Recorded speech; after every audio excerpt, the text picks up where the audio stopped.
ফেব্রুয়ারি 1969, একাদশ দ্বাদশ শ্রেণীর বাংলা প্রথম পত্রের একটা গুরুত্বপূর্ণ কবিতা। এখান থেকে প্রতি বছর এইচএসসি পরীক্ষায় প্রশ্ন আসতে দেখা যায়, তাছাড়া কলেজের টেস্ট পরীক্ষা, প্রি টেস্ট পরীক্ষা, যে কোনো পরীক্ষায় প্রশ্ন আসে।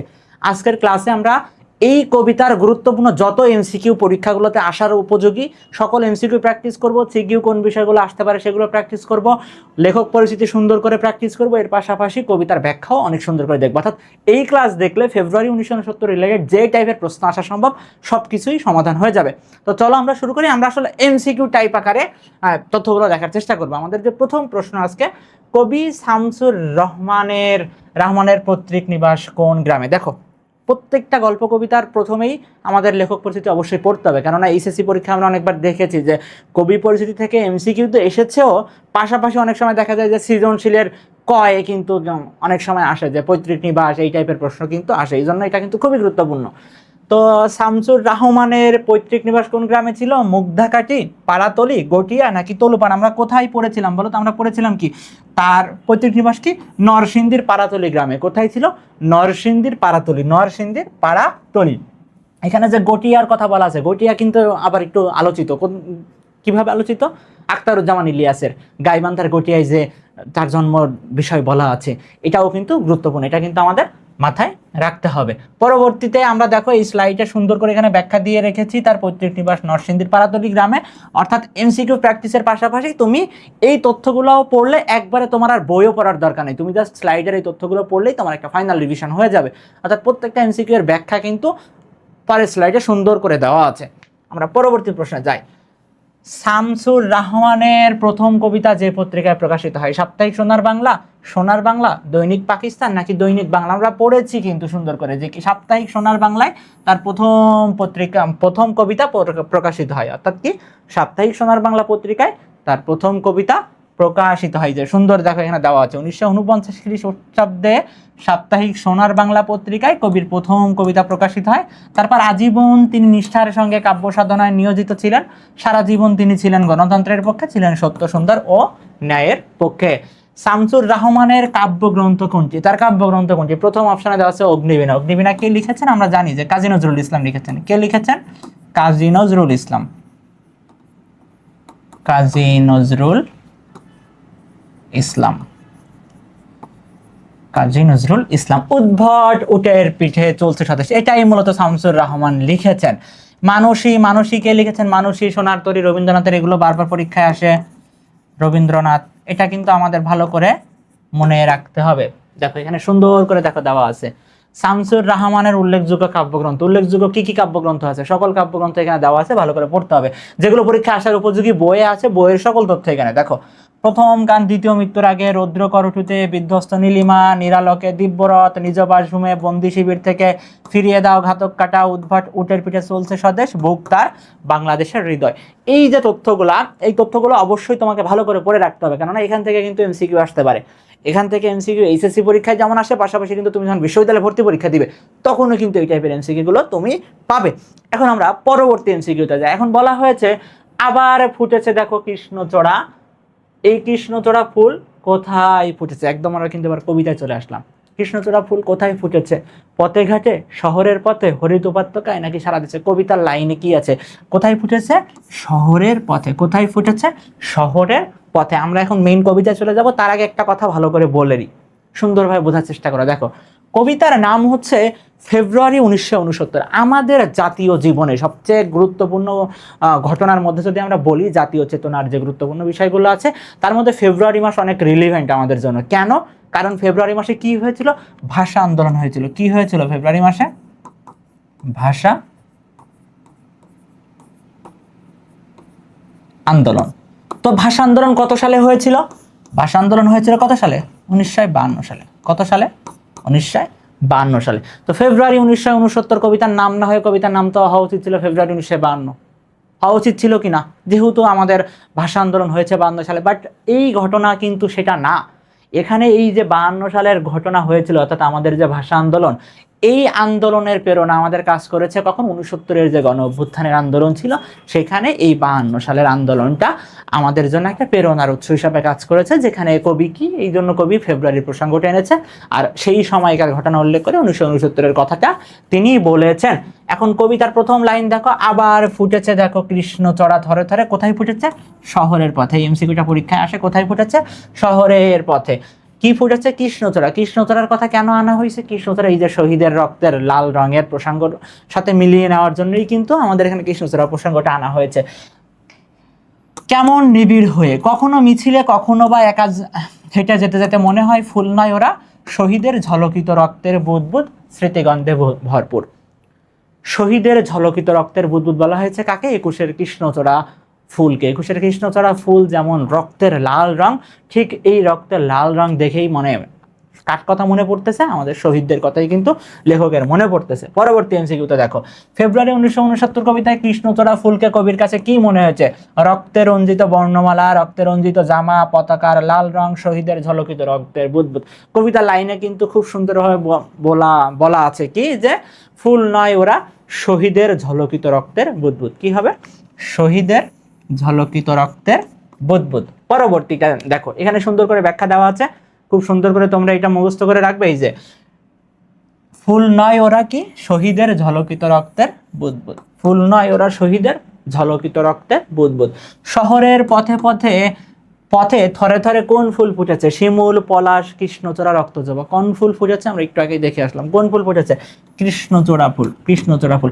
একটা কবিতা থেকে যে ধরনের প্রশ্ন আসা সম্ভব, খুব সহজ মনে হইতে পারে, বাট এই ধরনের প্রশ্নগুলো এসএসসি পরীক্ষায় আসে, কলেজের টেস্ট পরীক্ষা, টেস্ট পরীক্ষা আসে, সবগুলো আমরা প্র্যাকটিস করবো, কোনো এমসিকিউ বাদ থাকবে না। ফেব্রুয়ারি 1969 কবিতায় 21-এর কৃষ্ণচূড়াকে আমাদের কিসের রং বলা হয়েছে? উল্লাসের রং, আনন্দের রং, চেতনার রং, ঐক্যের রং। কি হয়েছে? 21-এর কৃষ্ণচূড়া আমাদের কি? চেতনারই রং। কিসের রং? আমাদের চেতনার রং। দেখো, 21-এর কৃষ্ণচূড়া আমাদের চেতনারই রং, এ রঙের বিপরীতে আছে অন্য রং। আমাদের চেতনার রঙের বিপরীতে অন্য রং আছে। এই রং কাদের রঙের কথা বোঝানো হয়েছে? ঘাতক বাহিনীর রঙের কথা। কাদের রঙের কথা? ঘাতক বা শোষক গোষ্ঠীর রঙের কথা কিন্তু বোঝানো হয়েছে। যে রং ভালো লাগে না চোখে, যে রং সন্ত্রাস আনে। কোন রং সন্ত্রাস আনে? পাকিস্তানি হানাদার বাহিনী বা শোষক গোষ্ঠী যারা ওই সময় ছিল, তাদের কথাই কিন্তু এখানে বারবার বলা হয়েছে। প্রাত্যহিকতায় আমাদের মনে সকাল সন্ধ্যায়, এখন সে রঙে ছেয়ে গেছে পথঘাট, সারা দেশ ঘাতকের অশুভ আস্তানা। পথঘাট ছেয়ে গেছে কারণ কি? এই কবিতাটা তো লেখা 1969-এর গণ অভ্যুত্থানের প্রেক্ষাপটে। তো তখন তো এইভাবে শাসক গোষ্ঠীরা বাঙালিদের উপর বা পূর্ব বাংলার মানুষের উপর নির্যাতন করতো, অবিচার করতো, সকাল বিকাল তাদের উপর নির্যাতন টর্চার করা হতো। সেই জন্যই কিন্তু এই প্রসঙ্গগুলো আনা হয়েছে। এখন পরবর্তী এমসিকিউ দেখো, ফেব্রুয়ারি 1969 কবিতায় 21-এর কৃষ্ণচূড়া আমাদের কিসের প্রতীক? কিসের? আকাঙ্ক্ষার, ঐতিহ্যের, সংগ্রামের, চেতনার। কবিতার লাইনেই খুব সুন্দর করে বলা আছে 21-এর কৃষ্ণচূড়া কি? আমাদের চেতনারই প্রতীক। কিসের প্রতীক? চেতনার প্রতীক বা চেতনার রং দেওয়া আছে, সেই সম্পর্কিতই কিন্তু প্রশ্ন এখানে। আমাদের কিসের প্রতীক হবে? চেতনার প্রতীক। পরবর্তী এমসিকিউ যাই আমরা, তার আগে কিন্তু এখানে সুন্দর করে ব্যাখ্যা দেওয়া আছে। এই যে 21-এর কৃষ্ণচূড়া আমাদের চেতনারই রং, অর্থাৎ চেতনার প্রতীক হিসাবে ব্যবহার করা হয়েছে। তোমরা অবশ্যই স্লাইডের তথ্যগুলো রিডিং পড়বা। ফেব্রুয়ারি 1969 কবিতায় আমাদের চেতনার রং কি? আমাদের চেতনার রং কি? রক্তাক্ত রাজপথ, শহীদের রক্তের বুদবুদ, 21-এর কৃষ্ণচূড়া নাকি রক্তাক্ত মিছিল? আমাদের চেতনার রং কি? 21-এর কৃষ্ণচূড়া আমাদের চেতনারই রং। 21-এর কৃষ্ণচূড়া আমাদের চেতনারই রং। এই যে 21-এর কৃষ্ণচূড়া আমাদের চেতনারই রং। ফেব্রুয়ারি 1969 কবিতায় কোন ফুলের উল্লেখ আছে? কোন ফুলের? ওই যে একদম প্রথম থেকেই কিন্তু কৃষ্ণচূড়ার কথা বলা আছে। কিসের কথা বলা আছে? কৃষ্ণচূড়াই, যে জবা, গোলাপ, কৃষ্ণচূড়া, পলাশ। কি হবে? কৃষ্ণচূড়া। কৃষ্ণচূড়া, এই যে কৃষ্ণচূড়ার কথা কিন্তু এখানে বলা আছে। ফেব্রুয়ারি 1969 কবিতায় চতুর্দিকে মানবিক বাগান, কমল বন হচ্ছে। কমল বন কি হচ্ছে? তছনছ, ধ্বংস, লুণ্ঠিত, বিপর্যস্ত। কবিতার লাইন, কমল বন কি হচ্ছে? তছনছ হচ্ছে। কমল বন বলতে কি বোঝায়? কমল বন বলতে বোঝায় সত্য, সুন্দর ও কল্যাণের জগৎ। কি বোঝায়? সত্য, সুন্দর ও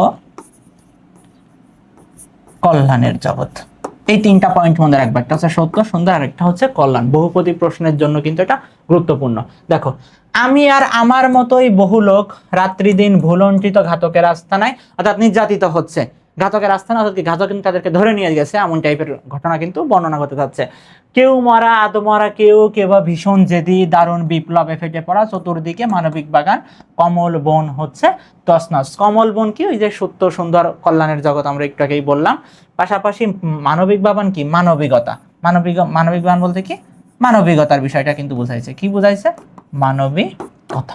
ওকে, এখন আমরা দেখি এই যে এখানে কিন্তু খুব সুন্দর করে আমরা কবিতার ব্যাখ্যা রেখেছি। পরবর্তী প্রশ্ন দেখি আমরা।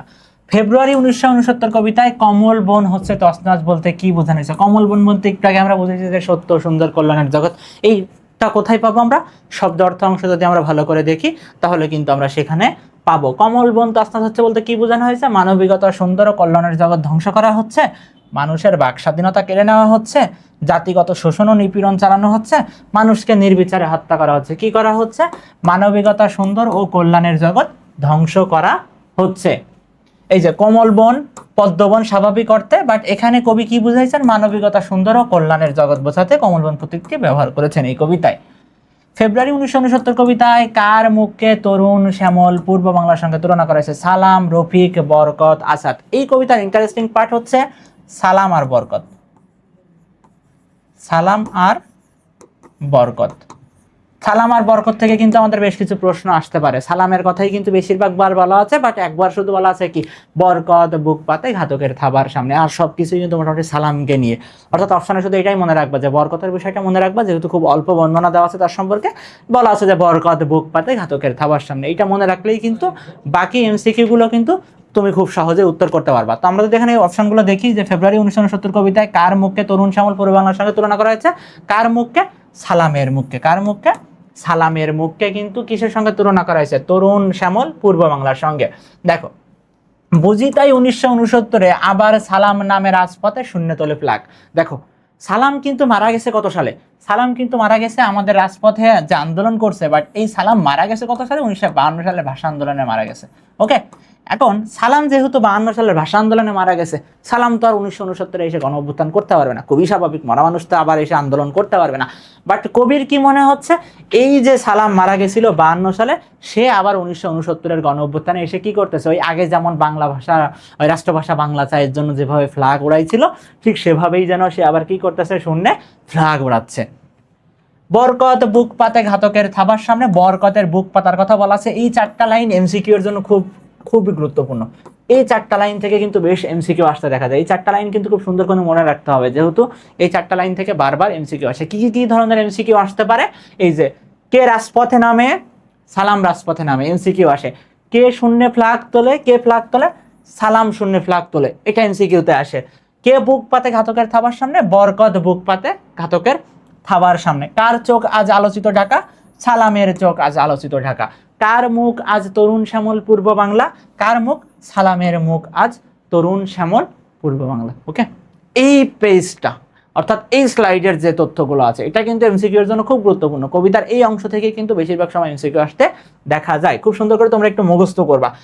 তো জাস্ট মনে রাখলেই হবে যে বরকত কি করে? বরকত শুধু বুক পাতে, আর সব জায়গায় কিন্তু আমাদের কি সালামের কথাই বলা আছে। ফেব্রুয়ারি 1969 কবিতায় আবার সালাম নামে রাজপথে। সালাম কেন রাজপথে নামছিল? ঘাতকের আস্তানা ধ্বংস করতে, ভাষা সংগ্রামে যোগ দিতে, গণজাগরণে যোগ দিতে, নাকি কমল বন তছনছ করতে? সালাম কেন আবার 1969 আসছে? কবিতার পাঠ পরিচিতি অংশ দেখবা খুব সুন্দর করে বলা আছে গণজাগরণের কথা। তাহলে সালাম রাজপথে নামতেছে কেন? আবার মনে হচ্ছে কি এই গণজাগরণে যোগ দিতে জন্য সালাম আবার রাজপথে নামতেছে। ফেব্রুয়ারি 1969 কবিতায় কে শূন্যে ফ্ল্যাগ তোলে? শুধু বলেছিলাম যে বরকত কি করে? বরকত হচ্ছে বুক পাতে। বরকত কি করে? বুক পাতে। আর বাকি যে তথ্যগুলো আছে সব কিন্তু কার জন্য? সব কিন্তু সালামের ক্ষেত্রেই হবে। তাহলে আমাদের এখানে ফেব্রুয়ারি 1969 কবিতায় কে শূন্যে ফ্ল্যাগ তোলে? জব্বার, রফিক, বরকত, সালাম। কে ফ্ল্যাগ তোলে? সালাম শূন্যে ফ্ল্যাগ তোলে। কে ফ্ল্যাগ তোলে?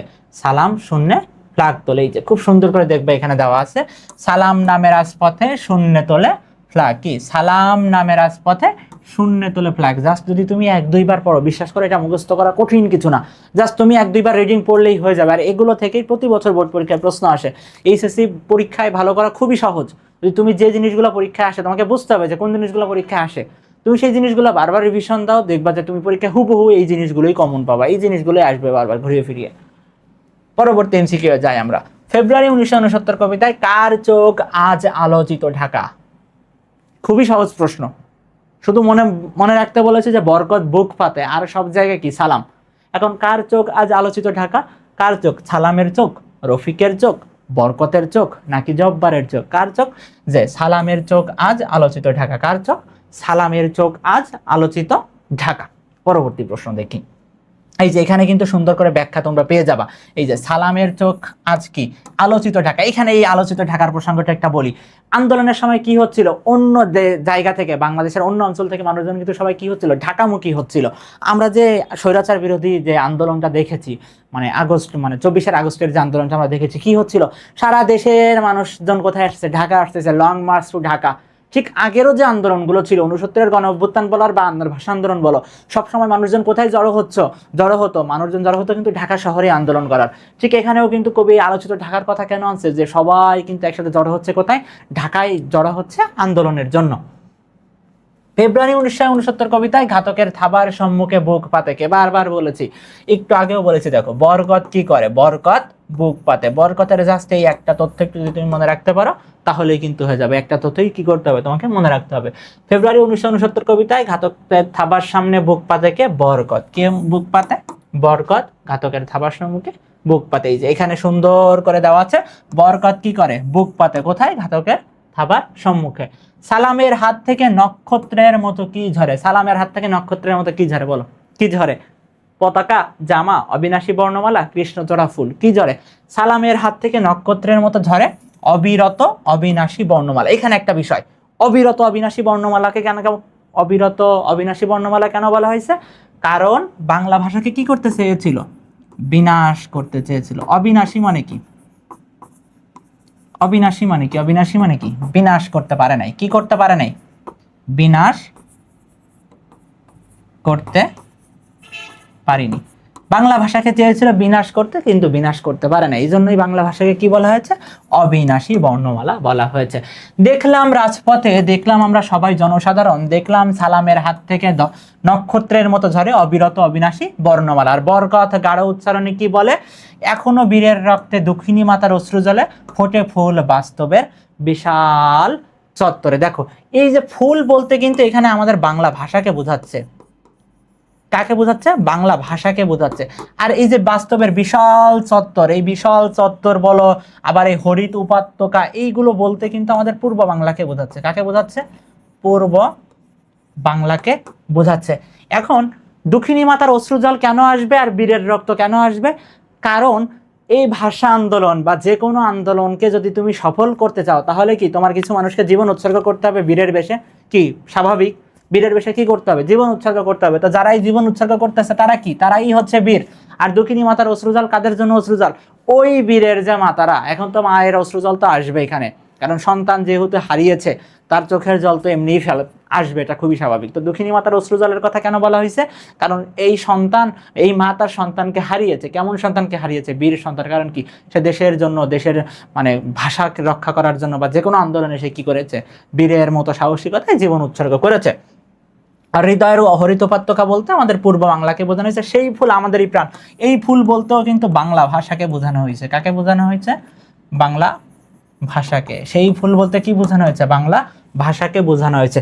শিহরিত ক্ষণে ক্ষণে আনন্দের রৌদ্রে আর দুঃখের ছায়। একদিকে ভাষা আন্দোলন বা বাংলা ভাষা আমাদের জন্য আনন্দের, আর একদিকে কিন্তু আবার এটা দুঃখেরও। কেন দুঃখের? কারণ আমাদের যখন মনে আসে বা মনে পড়ে যে এই ভাষার জন্যই কি করেছিল, আমাদের শহীদেরা জীবন দিয়েছে, আমাদের কত মা তার সন্তান হারা হয়েছে, এই বিষয়গুলো যখন মনে আসে তখন কিন্তু আমাদের মন, হৃদয়ে রক্তক্ষরণ হওয়াটা খুবই স্বাভাবিক। পাশাপাশি আবার এই ভাষা আমরা যে রক্ষা করতে পেরেছি এটাও কিন্তু আমাদের জন্য একটা আনন্দের বিষয়। অর্থাৎ একই সাথে এটা আমাদের জন্য আনন্দদায়ক হচ্ছে, আবার আমাদের জন্য এটা কি কষ্টের কারণ হচ্ছে যখন আমাদের তাদের স্মৃতিগুলো মনে পড়ছে। এখন আমরা এমসিকিউ এ যাই। দেখো ফেব্রুয়ারি 1969 কবিতায় সালামের হাতে কিসের মতো বর্ণমালা ঝরে? কিসের মতো? বৃষ্টি, ফুল, আলো নাকি নক্ষত্র? আমরা যদি এমসিকিউ এর মানে কবিতার ব্যাখ্যা দেখি সুন্দর করে, কবিতা কিন্তু বলা আছে কিসের মতো? নক্ষত্রের মতো জলে অবিনত অবিনাশী বর্ণমালা। এই যে কিসের মতো, এই যে এখানে সুন্দর করে দেওয়া আছে, দেখো নক্ষত্রের মতো অবিরত অবিনাশী বর্ণমালা। ফেব্রুয়ারি 1969 কবিতায় নক্ষত্রের মতো কি ঝরে? কি ঝরে? বীরের রক্ত, মাতার অশ্রুজল, অবিনাশী বর্ণমালা নাকি অনুজের রৌদ্র? কি হয়?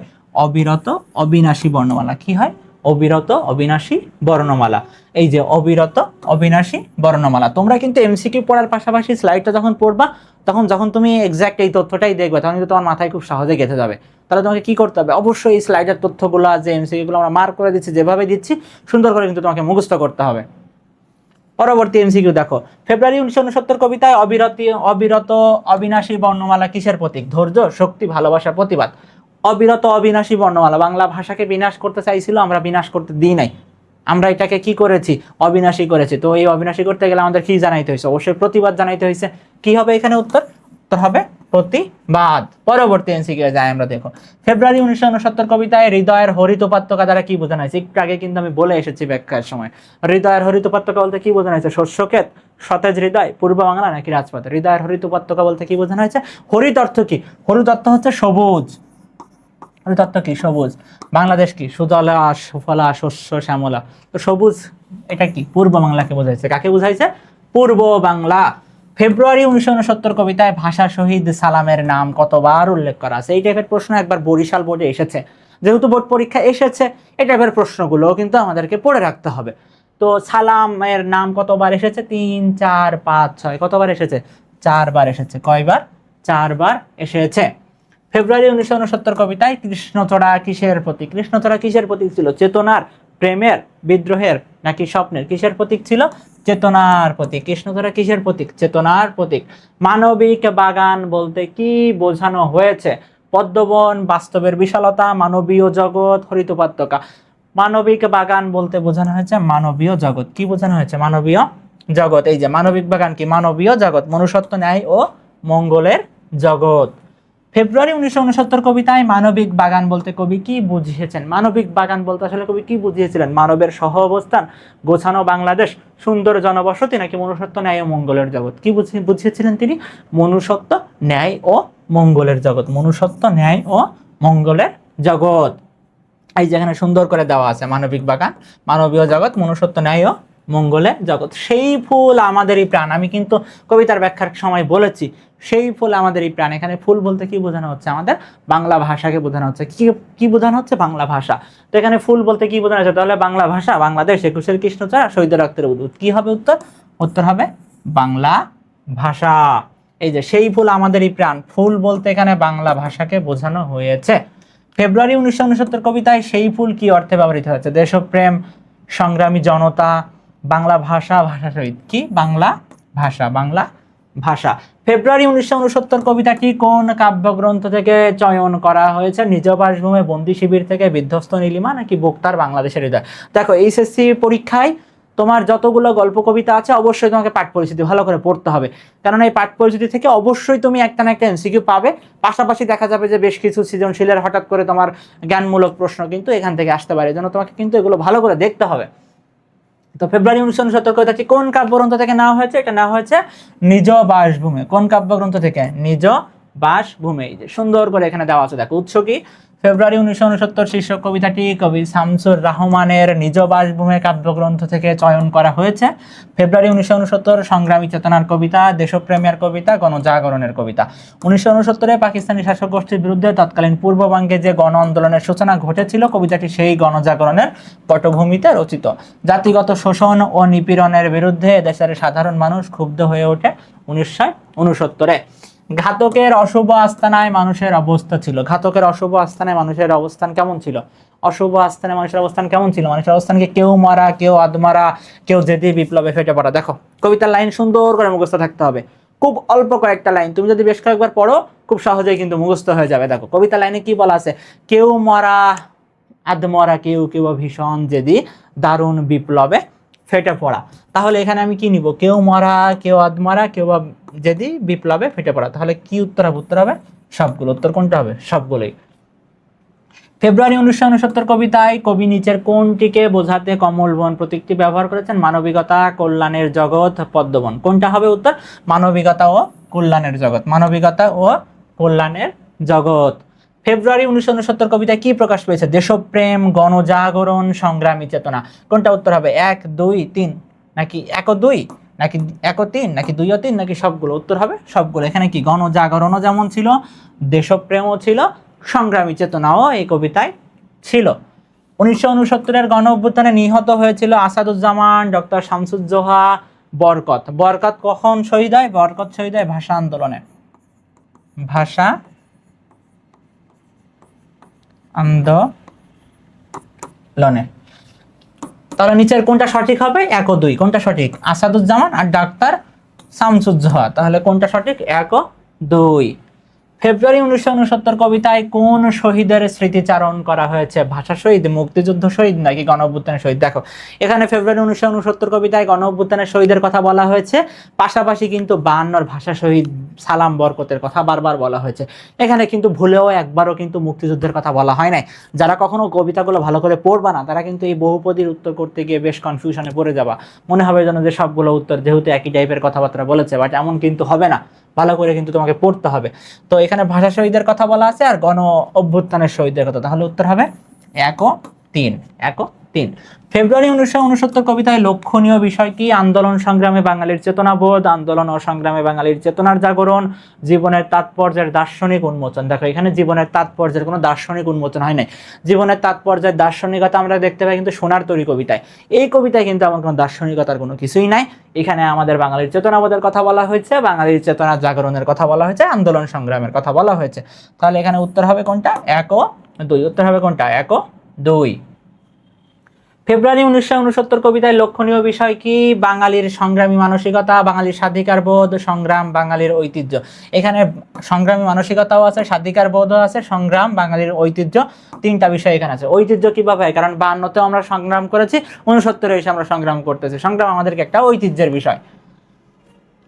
আন্তর্জাতিক মাতৃভাষা দিবসে সাবিহা কালো পাড়ের সাদা শাড়িতে লাল রঙের সবগুলো বাংলা বর্ণমালা এঁকেছে। সাবিহার শাড়িতে আঁকা লাল বর্ণমালা যেন ভাষা শহীদের কথা বলে। উদ্দীপকে সাবিহার সাজ ফেব্রুয়ারি 1969 কবিতায় বর্ণিত কোন ব্যক্তির কথা স্মরণ করিয়ে দেয়? দেখো বর্ণমালার কথা যেহেতু আসছে, সুন্দর করে বলা ছিল কিন্তু যে সালামের হাত থেকে ঝরে অবিরত অবিনাশী বর্ণমালা। কি ঝরে? অবিরত অবিনাশী বর্ণমালা। তাহলে বর্ণমালার কথা এসেছে, তাহলে কার কে হবে উত্তর? উত্তর হবে সালাম। উত্তর কি হবে? সালাম। কবিতায় বর্ণিত ওই ব্যক্তি সম্পর্কে বলা যায় তিনি একজন ভাষা শহীদ, তার চোখ আজ আলোচিত ঢাকা, তিনি আজও রাজপথে নেমে আসেন। ভাষা শহীদ, পারফেক্ট।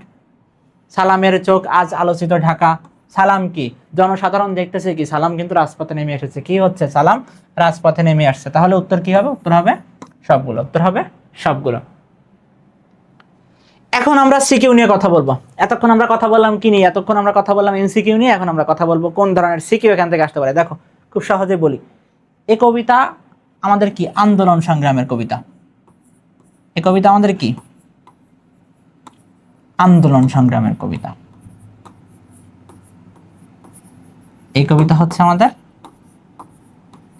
আন্দোলন সংগ্রামের কবিতা। এই কবিতায় 52 ভাষা আন্দোলনের কথা বলা আছে। 52 ভাষা আন্দোলন এটা আছে, পাশাপাশি আমাদের 69-এর গণ অভ্যুত্থানের কথাও এখানে বলা আছে। আর সবচেয়ে গুরুত্বপূর্ণ যে বিষয়টা বলা আছে সেটা হচ্ছে যে বাঙালির উপর যে পাকিস্তানিরা নির্যাতন করেছে, তাদের নির্যাতিত হওয়ার কথাটা কিন্তু আছে। এই তিনটা প্রসঙ্গ নিয়েই দেখবা যে ঘুরায় ফিরায় বারবার সিকিউ প্রশ্ন আসে। কখনো উদ্দীপকে এমন হয় যে মনে করো ওখানে শুধু নির্যাতিত মানুষের কথা বলেছে, বাট 52-এর যে বিষয়টা আছে সেই জিনিসটাকে উপেক্ষা করা হয়েছে। কখনো মনে হয়েছে যে 69-এর যে সংগ্রামের কথা বা গণজাগরণের কথা এই বিষয়টাকে উপেক্ষা করা হয়েছে। অর্থাৎ এই তিনটা বিষয় যদি তুমি ভালো করে মাথায় রাখতে পারো, এখান থেকে যে কোনো সিকিউ আসলে তুমি খুব সহজে উত্তর করতে পারবা। আবারও বলি, খুব সহজ একটা বিষয়। দেখো এক টাইপের সিকিউ আসতে পারে কি, এখানে যে বাঙালি যে নির্যাতনের কথা বলা আছে না, দেখো খুব সুন্দর করে কবিতা লাইন আছে, কেউ আধমরা, কেউ কেউ ভীষণ জেদি, দারুণ বিপ্লবে ফেটে পড়া, আবার কি হচ্ছে রাত্রেও দিন ভুলণ্ঠিত হচ্ছে ঘাতকের আস্থানে। এই বিষয়গুলো তোমার কবিতার মধ্যে সিকিউ এর মধ্যে কিন্তু মাথায় আনতে হবে যে কি হয়েছিল বা কবিতা কেমন টাইপের বর্ণনা ছিল। এর পাশাপাশি তোমার যেটা দরকার সেটা হচ্ছে 52 ভাষা আন্দোলনের কথা কিন্তু এখানে বলা আছে, 69-এর গণ অভ্যুত্থানের কথাও বলা আছে, বা গণজাগরণ বা গণ আন্দোলনের যে বিষয় সেটাও বলা আছে, এবং যে বিষয়টা বলা আছে 52 ভাষা আন্দোলনের কথা বলা আছে। এই তিনটা বিষয় কখনো দেখবা উদ্দীপকে যে কোনো একটা বিষয় বা যে কোনো দুইটা বিষয় আছে, অন্য একটা অনুপস্থিত আছে। গয়ে বলবে যে উদ্দীপকে কোন বিষয়টা দেখা গেছে, ঘয়ে বলতে পারে যে উদ্দীপকটি দেখা যায় কবিতার সমগ্রকে ধারণ করে না, বা উদ্দীপকটি কবিতার খণ্ডিতাংশ মাত্র ব্যাখ্যা করো। এই টাইপেরই প্রশ্ন বারবার ঘুরিয়ে ফিরিয়ে আসে। এখন আমরা দুইটা সিকিউ একটু দেখি। দেখো, সাবাস বাংলাদেশ এ পৃথিবী অবাক তাকিয়ে রয়, জ্বলে পড়ে মরে ছারখার, তবুও মাথা নোয়াবার নয়। প্রশ্ন পড়বো না, আগে উদ্দীপকটা বোঝার চেষ্টা করি। আবার একবার পড়ি। কবিতার উদ্দীপক কিন্তু একবারে আমরা যদি না বুঝি আমরা কি করব, দুইবার কমপক্ষে পড়ার চেষ্টা করব। দেখো, সাবাস বাংলাদেশ, এই পৃথিবী অবাক তাকিয়ে রয়, জ্বলে পুড়ে মরে ছারখার, তবু মাথা নোয়াবার নয়। যেহেতু জ্বলে পুড়ে মরে পড়ে ছারখারের কথা বলা হয়েছে, তাহলে আমরা এতটুকু শিওর এখানে যে এটা কিন্তু কিসের কথা বলা হয়েছে, নির্যাতনের কথা বা নির্যাতিত হওয়ার কথা বলা হয়েছে, নির্যাতিত হওয়ার কথা। ওকে, এটা কিন্তু অবশ্যই কিসের কথা বলা হয়েছে, নির্যাতিত হওয়ার কথা বোঝানো হয়েছে। তাহলে আমরা ক্লিয়ার, এতক্ষণ ধরে আমরা কি বুঝিয়ে আসলাম, যে নির্যাতিত হওয়ার কথা থাকবে, বা উদ্দীপকে 52 ভাষা আন্দোলনের কথা থাকবে, বা 69 গণজাগরণ বা গণ আন্দোলনের কথা থাকবে। এখানে কিন্তু শুধু আমাদের ভাষা আন্দোলনের কথা বলো বা 69 গণঅভ্যুত্থান বলো কিছুই আসে নাই, শুধু নির্যাতনের যে বিষয়টা আছে সেই বিষয়টা এখানে প্রাসঙ্গিকতা লাভ করেছে। এখন আমরা একটু দেখি। দেখো, উদ্দীপকের বক্তব্যের সাথে ফেব্রুয়ারি 1969 কবিতার মূল বক্তব্যের সাদৃশ্য তুলে ধরা। মূল বক্তব্যের সাদৃশ্য কোথায়?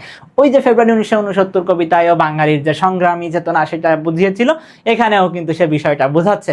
ওইখানে কিন্তু কবিতায় বারবার বলেছিল, কেউ আদমরা, কেউ কেউ ভীষণ যেতি, দারুণ বিপ্লবে ফেটে পড়া, অর্থাৎ তারা যে নির্যাতিত হচ্ছে বা তারা যে থামতেছে না, তাদের যে উদ্দামতা, তাদের যে চেতনা, সে বিষয়টা কিন্তু সেখানে ছিল। ঠিক এখানেও কিন্তু আমরা দেখতে পাচ্ছি যে জ্বলে পুড়ে মরে ছারখার, তবুও মাথা নোয়াবার নয়। অর্থাৎ বাঙালি নির্যাতিত হবে বারবার, বাট সে কিন্তু বারবার উঠে দাঁড়াবে, সে কিন্তু মাথা নোয়াবার নয়।